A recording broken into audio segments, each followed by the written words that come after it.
that's straight and bright. By the light of the word. Today on Light of the Word with Pastor Ray. This Christian walk can be hard. God's encouraging you. I know it's hard. And I know there's days where you just want to be like any other man. It's hard to go to the workplace and stand out and go, you know what? I'm not into that. It's hard when the friends call or the family engages in the things of the world and you're the ones that go, no, it's not. That's not right.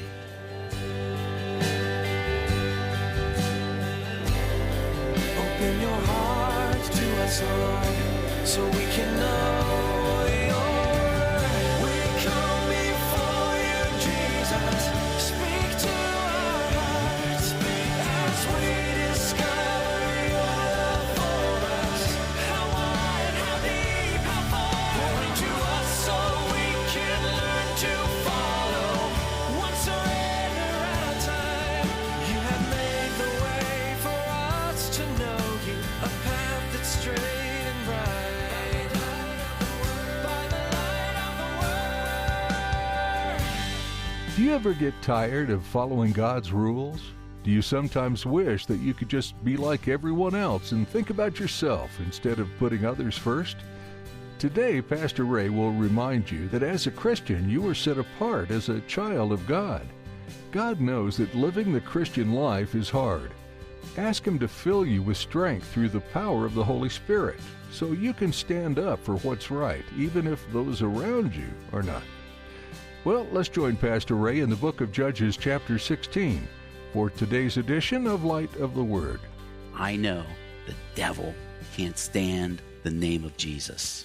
He can't stand when the presence of the Lord, and even if it's worship from a radio, I know that Jesus is walking in the midst of that worship because it's impossible for him to be separated from glory that's going up for him. And if you will do that in your life, if you will go back to that cutting edge, if you will go back into that place where you're just, you know what, I'm going to soak in the Lord, you will see he will have a hard time getting his attack. He will be confused. So here he is. Samson's carrying the gates. You know what the gates are? It's another riddle. It's another one of his riddles. Just like back in Timnah, the riddle with the lion and killing the lion. He just has this, you know what? I'm going to carry these gates. They're going to wake up and go, how in the world did this happen? How did Samson get behind us? And who took the city gates? It's like a riddle that he's playing with them again. And he always comes and he brings these riddles because you know what? He's not protecting this. You know what Samson should have been? Samson should have been, after he got out, after he slipped through, after he was 4 miles away, he should have fell on his knees and goes, oh Lord, you totally saved me. What was I doing? Oh Lord, forgive me for even going to Gaza. I had no right to be there. Oh Father, what I did with that woman, it's your grace. What mercy. But Samson doesn't. Samson doesn't turn. He doesn't find a place. In him, it's this riddle. It's this place. I got away with it. Look at this. Whereas we should be in this place. Lord, I could have died last night drunk driving. Lord, I could have ruined my marriage if I'd have took that extra step. Lord, I could have ruined my reputation. I could have lost my job. You are so graceful. You're so gracious and kind. Lord, thanks for that warning.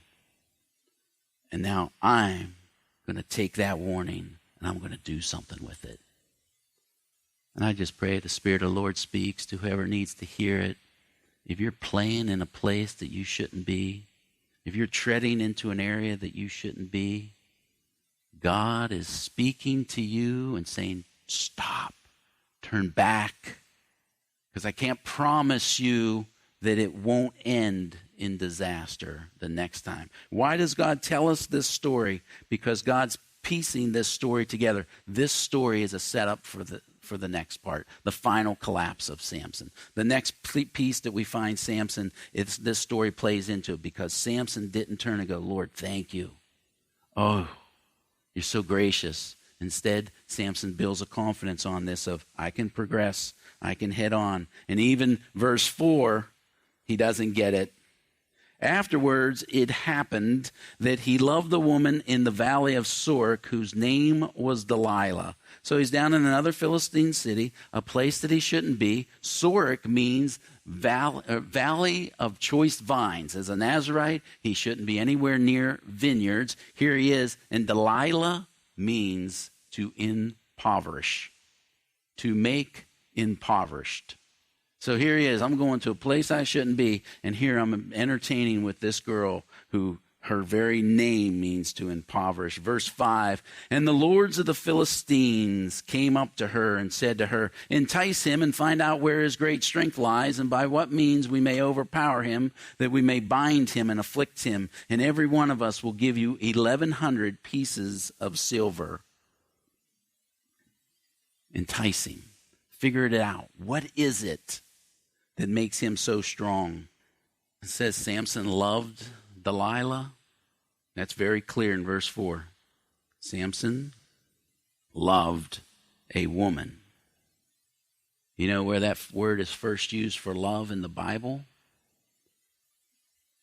It's there in Genesis 22. It's the story of Abraham. Take your son, your only son, Isaac, whom you love, up to that mount, and I'll tell you what to do there. Samson loves this woman. He's in the wrong place. He's giving his heart away. He's not protecting his heart, but don't think for a minute that there's love on Delilah. Delilah's cold-hearted. Delilah chose the sure thing, money.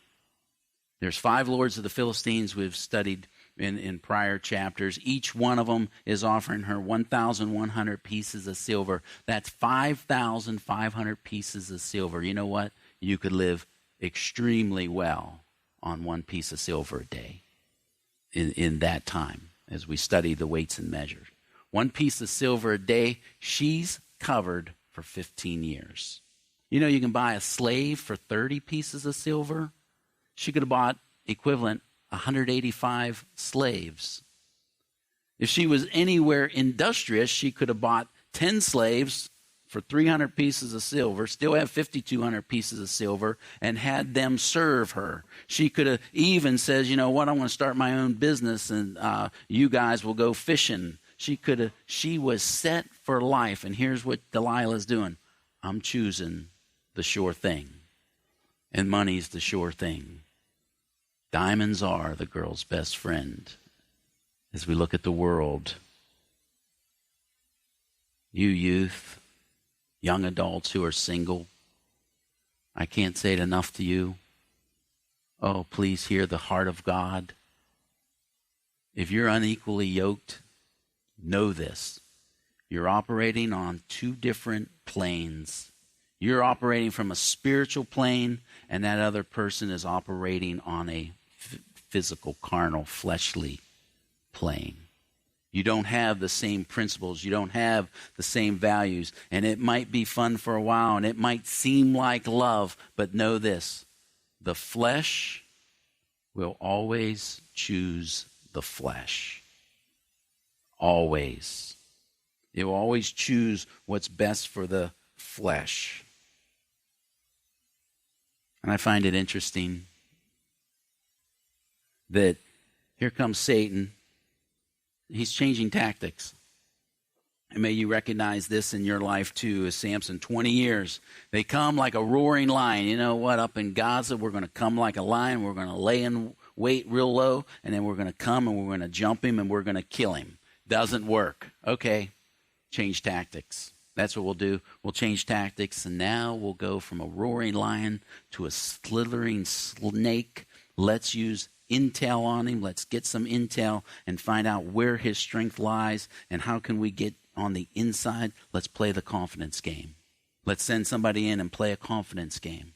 gather confidence, gain his trust, and then he'll divulge. Look at Satan, how he changes tactics. I'll go from a frontal roaring lion to a back end. I'll come, and I'll come like a friend. I'll come like a companion, but I'm going to get what I want. Satan will change his strategy.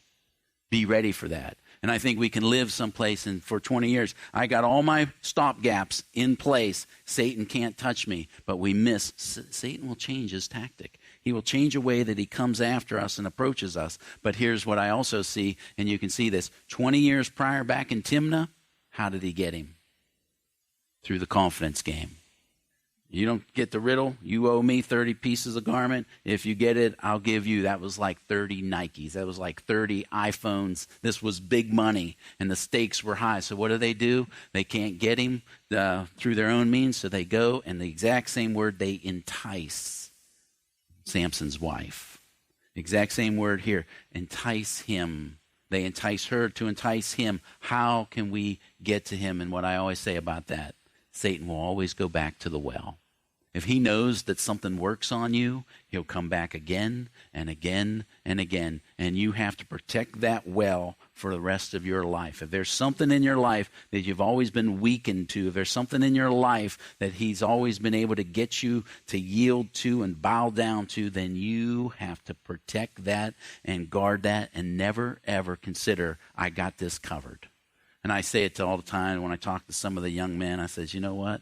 Satan can lay out rows and rows and rows of cocaine. It won't touch me. I'll laugh. I'm like, that doesn't even entice me for the least. You can pile stacks and stacks and stacks of money, and I'll say for my whole life, I go, that doesn't touch me. Doesn't bother me a bit. I don't even feel drawn to it. Lay out some ice cold beers, and now the battle's on. Now I actually go, I used to have good times with those things. Somehow I always forget those parts of the problems and those blue light things. I don't know where, and the morning wake-ups and those type of things. But there's places, and every one of you have it, where he'll go back to the well. I'm going to go back because this gets you every time. Money or pride or whatever it might be. And so here he comes, he's changing tactics. And 5,500 pieces of silver. Do we understand what's being said here? This is how bad we want him. 5,500 pieces of silver minimum if there's only 5 lords of the Philistines. There might have been other cities that were sub-cities that are like, we're sick of them too, we'll throw in money. We know there's huge money. And I want you to know this. Satan will spend lavishly to take you down. He will pull no stops. He will spend anything that he needs to. And you know why he can? We saw it in the last chapter.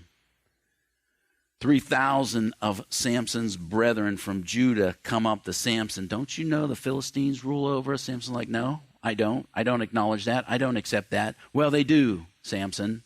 And so we've come to arrest you. And Samson, we saw his heart, and we saw a heart for his people, and that's why he would lead them for 20 years. He had a heart for his people. That's what God saw in him. But 3,000 men, his own men, won't say, we'll fight with you. We will stand with you, and we will fight the Philistines because they're oppressing us and afflicting us. We must be set free. Instead, they come, we're going to turn you over to them. And Samson yields himself and allows himself, and here's my point. Satan don't have to spend a nickel on 3,000 men. He doesn't have to worry a bit about those 3,000 men because they've already been defeated and they've already yielded. So he has all this that he doesn't have to spend, that he can invest to bring Samson down. When Samson goes down, it's more than Samson. Do we understand that? It's more than Samson falling and failing. It's like a huge tree falling and taking out all the other trees that are in its path. Samson goes down, Israel goes down. Israel is going to go back into bondage and oppression and affliction because Samson goes down. No man, woman crumbles in a day. But when you go down, no man or woman goes down alone. Your family, your wife, your spouse, the ministry that you're involved in, anything that it may be, it goes down, and it's a ripple effect. And if Satan goes, if I can just get you, I got at least, and I don't know if you remember that study, every person in this room, according to a study, affects positively or negatively 300 people in their lives. Because you affect your child, and your child affects 10 people. You affect this person, they affect 20. On the average, 300 people. Here Samson's going down, and it's going to be a whole nation. So verse 6 through 12, as we pick up a little steam here and start running these things. So Delilah said to Samson, please tell me where your great strength lies and with what you may be bound to afflict. And Samson said to her, if they bind me with 7 fresh bowstrings, not yet dried, then I shall become weak and be just like any other man. Verse 8, so the lords of the Philistines brought up 7 fresh bowstrings, not yet dried, and she bound him with them. Now men were laying in wait, staying with her in the room. And she said to him, Samson, the Philistines are upon you, Samson. But he broke the bowstrings, and as a strand of yarn breaks when it touches fire, so the secret of his strength was not known. Verse 10, then Delilah said to Samson, look, you have mocked me and told me lies. I'm sure that's exactly how she said it. Samson, you mocked me. No, she'd had those pouty lips. Sammy, sweetie weetie, honey bunny, you mocked me. You told me lies. Now please tell me where you may be bound with. So he said to her, if they bind me securely with new ropes that have never been used, then I shall become weak and be like any other men. Boy, if anybody was hiding, they should know from the last chapter that didn't work. They should be waving their hands. No, that's not it. Verse 12, therefore Delilah took new ropes, bound him with, and said to him, the Philistines are upon you, Samson. And men were lying in wait, staying in the room, but he broke them off his arms like a thread. There's no mention that he actually engages in battle. And I don't think he does. They're lying in wait, but there's nothing. They quickly see, don't step out of these shadows, because, man, it's going to be a bad day for us. So Samson's playing this game with Delilah, and he's going down this road. But you know how, and look how he keeps saying, and he'll say it all the way through, if this happens, I'll be just like any other man. I'll be just like any other man. You know, and I think there's a place where that's what Samson wanted. I just want to be like everybody else. Man, this vow, this calling, this responsibility, it's tough. You know, there's times I'd like to just be like every other man. I like to get up, have no worries, just think about me for a while. 20 years he's been carrying the load. And I think all of us sometimes feel like that, don't we? This Christian walk can be hard. God's encouraging you. I know it's hard. And I know there's days where you just want to be like any other man. It's hard to go to the workplace and stand out and go, you know what? I'm not into that. It's hard when the friends call or the family engages in the things of the world, and you're the ones that go, you know, no, that's not right. Or when the world's making decisions that are so against the word of the Lord, and we go, no, we don't agree with that. It's hard being like set apart, but I just want to tell you, you are set apart. And people can say, well, Samson was set apart from the womb. Ephesians tells us, before the foundations of the world, he knew who you were. Psalm 139 says, he formed you in your mother's womb. We can never, Christian, listen, we can never be like any other man or woman, because we're not. We will always and are always set apart. And we just need to settle that and get up and go. It doesn't matter how hard the fight might be. It doesn't matter how much pressure is upon me. I'm not going to be like any other man. I'm going to be set apart because I am. In verse 13 and 14, as he continues on, Delilah said to Samson, until now, if you have mocked me and told me lies, tell me what you may be bound with. And he said to her, if you weave 7 locks of my head into the web of a loom. Ooh, he's getting close. So she wove it tightly with the batten of the loom and said to him, the Philistines are upon you, Samson. But he awoke from his sleep and pulled out the batten and the web from his loom. And here he is. He keeps sending himself down this, and he keeps getting closer. Hey, you know what? Especially you younger youth, young adults, just tell them. Just tell them. Tell them what? Just tell your friends when they call you to go out to drink, when they call you to come do something that's not anywhere pleasing to the Lord. Just tell them, no. I'm not that person. Samson keeps playing with it, and so she keeps coming with it. You know what would have ended this real quick? Of course, Samson not going down. You know what would have ended this string real quick, and then it would have ended the relation real quick? If Samson would just say, here's my strength. And I know that's almost counter to what we're saying. What? First thing Samson, from the very beginning, he should have said, here's where my strength lies. Because his strength is not in his hair. We'll talk about that in a minute.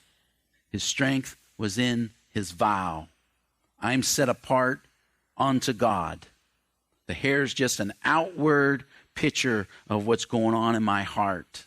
I've been set apart for God, and I live for him, and I serve him, and that's where my power is. And you know what? He could have told all the Philistines, my power is my vow. And the Philistines would have never had a victory over him. My power is in my vow. And Delilah would have known. She would have had to leave and go, I can't help you guys, because his power is in his vow.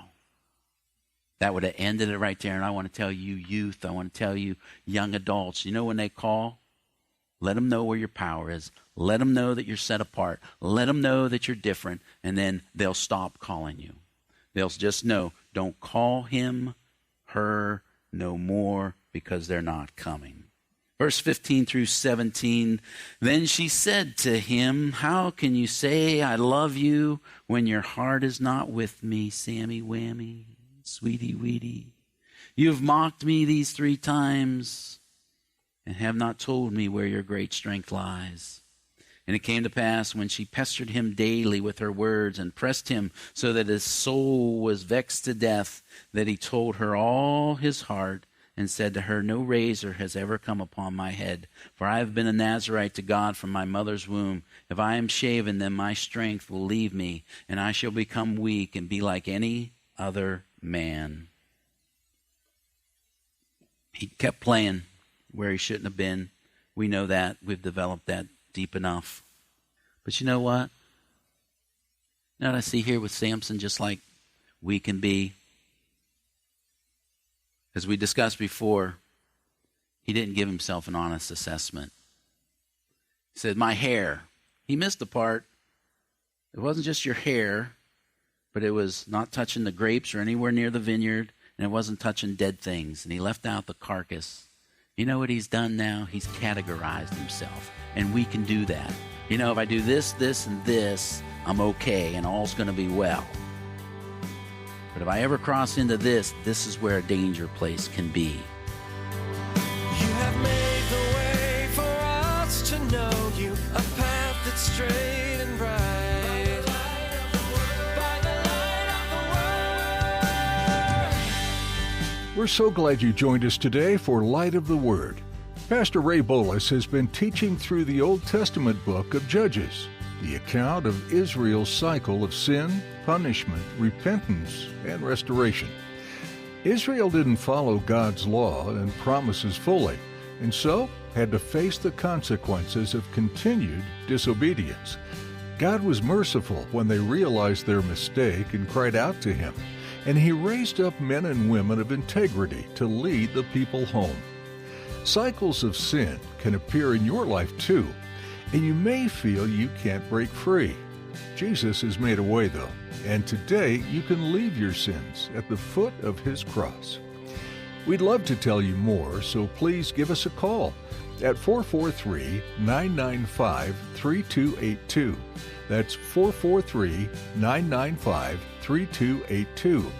Pastor Ray Bolus and Light of the Word are brought to you from the services of Calvary Chapel of Anne Arundel County, Maryland. If you're in the Glen Burnie, Maryland area, come join us for a time of worship and Bible study this Sunday at 10 a.m. You'll find directions at ccaac.org.